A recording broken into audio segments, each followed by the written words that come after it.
سلام خميتسن حكبرات تخاتاتلتين لومي عسران حموشتن حاسا زحارنا يوم حالتارتن اواناون زبلنا يوم زيناتات حزنا لكم متسينا لنا نختكتاتولنا دما بخبر نعدم موديل سنيت هابتا وددر ويزاريت عالم بدرجة عالم قداميت خوينا تمرح الله عبزو انزاب زكايت زلو وددر ويزاريت عالم وكيل إيرترا موديل سنيت هابتا بدرجة عالم ببز حزبا ودمتي قدامي درجة بمحاز تمرح الله سنيت سكاب حج برتع دقف حزبي بمركاب لعلي 600 شحدمت امزجيبات تركب از بسمرات إيرتراوان زمت زل عوات نملا عالم بفلاي دمان افريقاوان زقر من زنقان كوين يركب الله يخون برأت وددر قنا برتع بدهوتاتي ስለዘሎ አይን ዛነ ዝብል መጠንቀቅታ ካብ ዝተፍላለየ ወገናት ይቀርባሎም ብፍላይ ልዕሊ 242 ሚሊዮን ህዝቢ ዘለዋ ናይጀርያ በቲ ኤርትራውያን ዘርእይዎ ዘሎ ሓያል ሓድነት ተገሪሞም ንወይዘሪቶም ንምዕዋት ተበራቢሮም ይርከቡ ብመሰረት ዝወፅ ሓበሬታ ወይዘሪት ናይጀርያ ሓፂር ግዜ ካብ ድሕሪት ተበጊሳ 300,000 ድምፂ ብምውሳኽ ተኸታታሊ ስኒት ኮይና ትርከብ እቲ ውሕድ ቁፅር ዘለዎ ህዝቢ ኤርትራ ብስምረት ገይሩ ንወይዘሪቱ ሰማይ ሰቂልዋ ምህላው ንብዙሓት ዘገረመ ጉዳይ ኮይኑ እዚ ጀሚርና ዘለና ሓያል ናይ ድምፂ ወፍሪ ስኒት ሃብታ ኣብ ደረጃ ሓልያ ንኽትዓወትን ኩሉ ኤርትራዊ ውሽጥን ወፃን ዘሎ ሕጁን ሻማ ብምባል ድምፁ ንኽህብ ፃውዒት ይቐርብ ኣሎ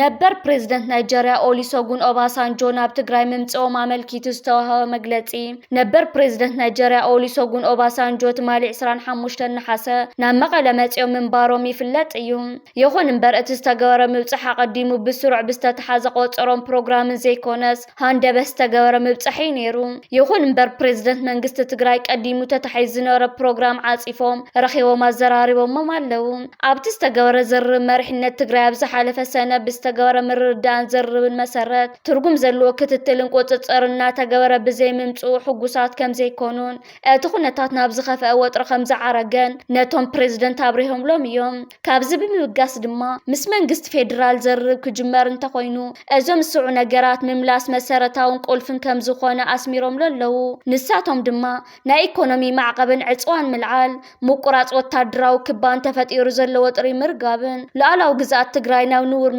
ምምላስ ተመዛበልቲ ድሕነቶምን ክብሮምን ብዝሓለወ መንገዲ ምምላስ ፖለቲካውን ሕጋውን መንነት ህዝባዊ ወያነ ሓርነት ትግራይ ዝብሉ እዮም ካብዚ ብምብጋስ ዋላ እኳ ብወገን መንግስቲ ትግራይ ነቲ ዝኒሄ ወጥርን ምኽራርን ኢሉ እውን ግዜ ዘይህብ ኩነታት ክፈትሕ ዝኽእል ክትትልን ዝርብና ይግበርን ዘሎ ዝብል እምነት እንተሃለወ እቶም ናይ ቀደም ፕሬዝዳንት ኦሉሴጉን ኦባሳንጆ ግን ምስ ፌደራል መንግስቲ ተዘራሪበ ኣብ ዝቕጽሉ 1-2 ሰሙናት ክምለስ ኢሎም ኣለዉ ይኹን እምበር ካብቲ ናይ ትማሊ ዘርብ ምርዳእ ከም ዝካል ብዝሕዝን መልክዑ ስርዓት ብልጽግና ኣብቶም ዝተነጸሩ መሰረታዊ ጉዳያት ዝጭበጥን ሓቃውን ምምሕያሻት ከም ዘይብሉ ተራእዩ ዘሎ ስለዝኾነ እውን መንግስቲ ትግራይ ነቲ ኣብ ዝሓለፈ 4 ዓመታት ዝነበረ ፍሹልን ዘይጭበጥን ከይዲ ተደጋጋሚ ይጣት ዘይትግበር መብጻዕታትን ኣባይታ ድማ ካብ ዝሓመቐ ናብ ዝኸፈ ዝቕየር ኩነታትን ኣካይዳን ንምድጋም ዝኾነ ዓይነት ሸውሃት ይኹን ፖለቲካዊ ባህጊ ከም ዘይብሉ ግልጽ ጉዳይ እዩ መንግስቲ ትግራይ ንህዝቢ ትግራይን ማሕበረሰብ ዓለምን ኣብ ትርጉም ዘለዎን ተኣማንን ንጹርን ጭቡጥን ናይ ግዜ ገደብ ዝተቐመጠሉ ኢሉ እውን በቶም ቀንድን ጽዕንቶ ፈጣርትን ዓለም ለኸ መዳርግቲ ዝሕገዝ ሰላማዊ ዘርብ ንምግባር ደጋጊሙ ድልውነቱን እናረጋገጸ መጽኡ ስለዝኾነ እውን ቅንዕና ዘለዎን መፍትሒ ዘምጽን ከይዲ ዘርብ ሰላም ንምክያድ ድሌት እንድሕር ሃልዩ ኮይኑ ተኸታተልቲ ትንኩያታት ስርዓት ብልጽግና ዝገትእን ዘተርፍን ከምኡ እውን ኮነ ተባሂሉ ኣብ ልዕሊ ህዝቢ ትግራይ ዝተነበረ ናይ ኢኮኖሚ ይኹን ካልዕ ጽዋን ክባን ንኽልዓል ዝገብር ክኸውን ከም ዝግባእ መንግስቲ ትግራይ ደጋጊሙ ገሊጽ እዩ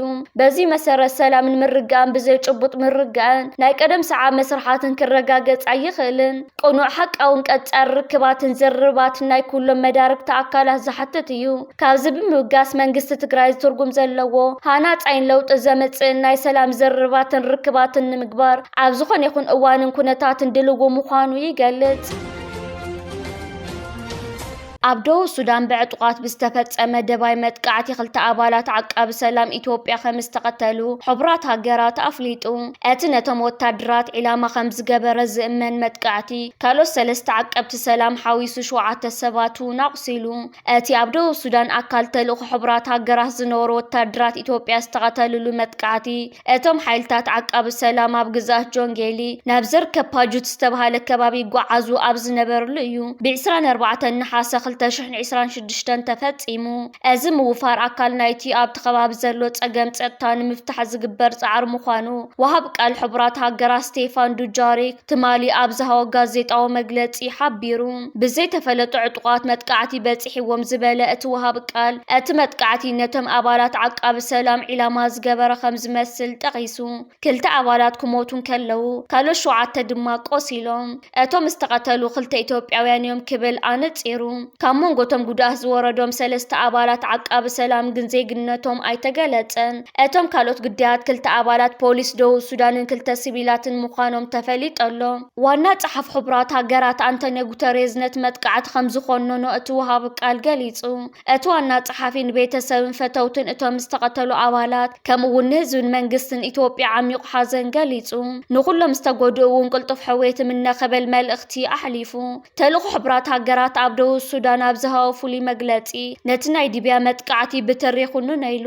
ኣብቲ ከባቢ ጸጥታ ንምሕላውን ነቲ ዝካየድ ህጹጽ ምላሽ ደገፍ ንምግባርን ቅልጡፍ ምላሽ ዝህብ ሓይሊ ከም ዘዋፈረ ወሲኹ ሓቢሩ ኣብ ደቡብ ሱዳን ፍሊት ወኪል ዋና ጸሓፊ ውድብ ሕቡራትን ሓላፊት ልኡኽ ዓቃቢ ሰላምን ኣኒታ ኪኪ ጌሆ ከም ዝበለ ቀታሊ መጥቃዕቲ ኣብ ልዕሊ ኣብ ደቡብ ሱዳን ሰላም ንምምጻእ ዝሰርሑ ዓቃቢ ሰላም ሕቡራት ሃገራት ምፍጻሙ ተቐባልነት የብሉን ክትብል ኮኒና እቲ ተልእኾ ኣብ ዘውፅኦ መግለጺ ኣብ ልዕሊ ዓቃቢ ሰላም ሕቡራት ሃገራት ዝበለ ከምዚ ዝበለ መጥቃዕቲ ምፍጻም ብመሰረት ዓለማዊ ሕጊ ገበን ኩናት ክኸውን ይኽእል ኢሉ ሓላፊት እቲ ልኡኽ እውን ዝምልከቶም ኣካላት ዕሙቕ ዝበለን ቅልጡፍን መርመራ ከካይዱን ንተሓተቲ ናብ ሕጊ ከቕርቡን ጻውዒት ኣቕሪቦም መንግስቲ ኢትዮጵያ ብዛዕባ ቅትለት ዜጋታት ዝኾነ ኣባላት ዓቃቢ ሰላም ኣብ ደቡብ ሱዳን እስካብ ሕጂ ዝሃቦ ጋዕዋ ሓበሬታ የለን መረዳእታ ውድብ ሕቡራት ሃገራት ከም ዘመልክቶ ካብ ጥሪ ጀሚሩ ብዕጡቓት ብዝተፈጸመ መጥቃዕቲ ነዚ ናይ ሎሚ ሓዊሱ 9 ዓቃቢ ሰላም ኣብ ደቡብ ሱዳን ተቐቲሎም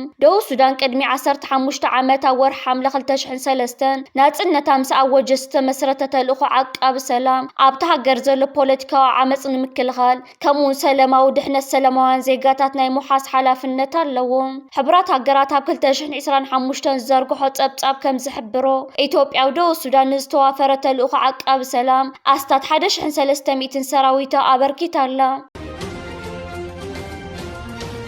ባይቶ ጸጥታ ውድብ ሕቡራት ሃገራት ማለም ማስዩ ኣከራኻሪ ዝኾነ ርክባት ኣካይዱ ነይሩ ኣብቲ ጉዳይ ሱዳን ዝምልከት ዝተኻየደ ርክባት ኣሜሪካ ሕጂ ናብ ልዕሊ ሱዳን ጸሊም ታሪክ ትፍጽም ኣላ ፍሉይ ልኡኽ ዶናልድ ትራምፕ ንጉዳያት ኣፍሪቃን ሃገራት ዓረብን ኣብቲ ኣጋጣሚ ተረኺቡ ኣብ ልዕሊ ሰራዊት መንግስቲ ሱዳን እገዳታት ክንበር ውሳነታት ክሓልፍ ፀቕጥታት ከካይድ ፈቲኑ ዝተፈላለዩ ሃገራት ነቲ ብኣሜሪካ ዝቐረበ ንድፊ ሓሳብ ሙሉእ ብሙሉእ ነፂገን ይርከባ ኣለዋ ከም በዓል ሩስያ ፓኪስታን ስዑድ ዓረብ ግብፂ እዘን ሃገራት እዚኣተን ነቲ ፍሉይ ልኡኽ ዶናልድ ትራምፕ ብተመሳሳሊ ሕቡራት ኢማራት ዓረብ ንሰራዊት መንግስቲ ሱዳን ዝምልከት ዘቕረበ ሓደገኛ ዝኾነ ጻውዒታት ነፂገን ይርከባ ኣለዋ መንግስቲ ኣሜሪካን ሰራዊት መንግስቲ ሱዳንን ተቃዋምቲ ሓይልታት RSFን ብሓደ ዓይኒ ብምጥማት እዩ ኣብ ልዕሊ ሰራዊት መንግስቲ ሱዳን ናይ ኣጽዋር እገዳታት ንኽትግበር ጻዕርታት ከካይድ ፈቲኑ ከም በዓል ሩስያ ፓኪስታን ከምኡውን ስዑድ ዓረብ ዝኣመሰለ ሃገራት ኣብ መንጎ ሰራዊት መንግስቲ ሱዳንን ተቃዋምቲ ሓይልታት RSFን ሰፊሕ ጋግና ፈላላይን ከም ዘሎ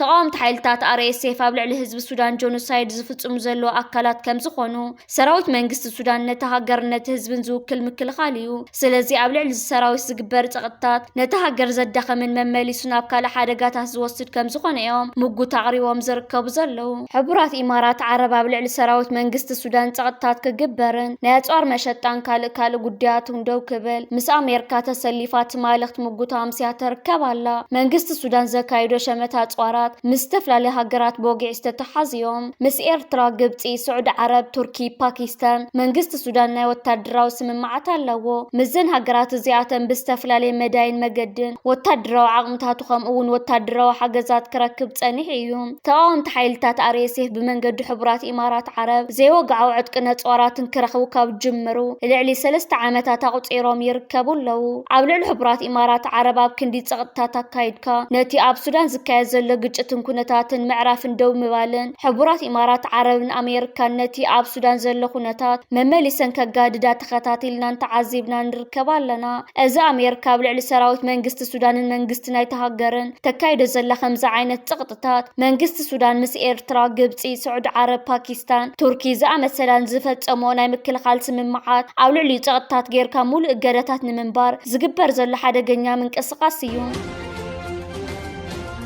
إذا خمسيلون كلو مينستر قدات وتأجبتي بادر عبد العاطي مسام مخار قدات عرب أفريقيا بريزيدنت أمريكا دونالد ترامب زخونة مسعود بلو سابزها ومجلتي كبه قراو حق وتأي أفتق بحر نمركب نبحر بحيل نمتاو زقبر تعريدو كبلا لويلو تزاريبون مينستر قدات وتأجبتي أبكرنا أفريقيا زركبها جرات حدنة اللولاو جزاتن نخبر اللوونيلو مينستر قدات وتأجبتي نزنا إثيوبيا زملكس زمسل مجلتي سلعلو يا مخار قدات عربن أفريقيا ترامب زخونة مسعود بلوس بسنبت منقد تليفون زر مسقبر زوص مجلس مخانو مينستر قدات وطا قبطي أفليط اللون قبطي أو كينات حد تشميما زلا سودان لعلاو النتان قزعتا واحد النتان كخبر اللو دحر مبال نزمو لدقف كم زل وقت قلت انكلا عب سودان زخون يخون كالا أكال زخونة منقستن مفتار زقبر فتنا أتري راخم تقاومو حبيرا بتوسخ قبطن إثيوبيا بستفلالي وجناتن بستفلالي قطعمتات النجر تدلي الله سرعة بالتقنا ونقبطي بسنك شلالتنتو أوشت مري الصومال عديم واير كبالهم هلا قبطي أب صومال حدا كابت إثيوبيا مكل خالنا يتهجرن زعبي هجرا وسقاطات جيروم كم زقلات او برهان جولاخ النازز تسامعيني ريوم استخايد زركب زلنا تليفون ركبات زتتاتن قبطنا بإرتران منقستي إرتران بفلايك إثيوبيا ودب عسب كتبلنا بإرتران كايدو خويناتن وراراتن قبطي أبقون إيرترا تسليفا زلو تادراو عغمتات بمئتاو أنصار إثيوبيان سرعات بلتقنان كتتقالس مخانا نمنقست أمريكا فليت كبالا يوكرين أبلع لجزوف تكال نقد روسيا أوزون برتوع متقعة الدرون فاتيما سراوت يوكرين أبلع لمسارة لمعات لوجستيك نقود أوان روسيا تجمروا فري بمسفاح أبت جزوفنا أونلاين مشت أتكال أوزون استوى هذا متقعة الدرون كم زفت أما تقاليتو أبزي حلف معالتا استخايدة متقعتي أبزوباته داغستان استابروبول كراي أدقيان كراسنو دار كراين زركبو 4 عبيت معكلات لوجستيك تكوبانيا علامات غيرو مالو أزد ما وشت سلسته معالتا تراي متقعتي استفت أملهم تكالات أوزون ناب شدشتا كبيبلهم بفلا أما كاج كالاب زركب عندما أكلت كوبانيا بسنكت متقعتي برتوع بارع حوته لعيلو خمزلون بسنكو دما سرحات اتتكال مولو تقاريط خمزلون تحبير اللون ازخونا تاسعي ودما كالو تمساسل تتكالات نقداو أقلقلتهم دو بمبال سرحتين نتاتهم يوتقلوهم منقست كيبنت متقعتي بمملكات نغط أباخوينات روسيا زدقفو سنسلتات نمدخام استقبر السقومتي اخت بالقليت اتهم الزينا زمستسمع دما واقع أكسيون أوزون وعداقا رأس مال موسكو بهاندبت بسالة سامئتاوي توريري ركب زينا مسواتهم أبال منستر فتحي قديم تقادلاي يمانع عقباتين زر ايوناس بعسران سلستان نحسة أب مبل 84 عمت عرميو بحمام تسويهم أبو ورحنا حساش حنت عتميتن 75 ناب هزباوي حيلتات حرنت إيرتراس تسلفت تقادلاي يمانع أب أوان حرنتاو قالسي أب هادوتات أقار كبير بريتن تواقع السراويتن كم أون أب كفلي مصنع باتري كم حلاف كفلي دحرناس ندما كم أخبار حقي أب استفلاليا نو الزباتات أخبار حقي زبادوبوب كم أون حلافي مكتال كماويان أبيات فردي زبادوب كينو نهزبون هاجرون بتوفاينت زقلقل حربنيا يوم سوء تقادلاي يمانع عقباتين بعد حدارن أبو شدشتا ولداتن يوم سنسرعات قبر دما لومي 24 نحسة أب مكان مقابر حربنياتات من دفرات تفتسيمهم منستر فتحي بمسواتي قريم تقادلاي يمانع عقباتين زر ايوناس تسمعو مرير حزن الناقلتم نصدر بيتو مكالوستون مسارحتون صنعاتي هابكم يبل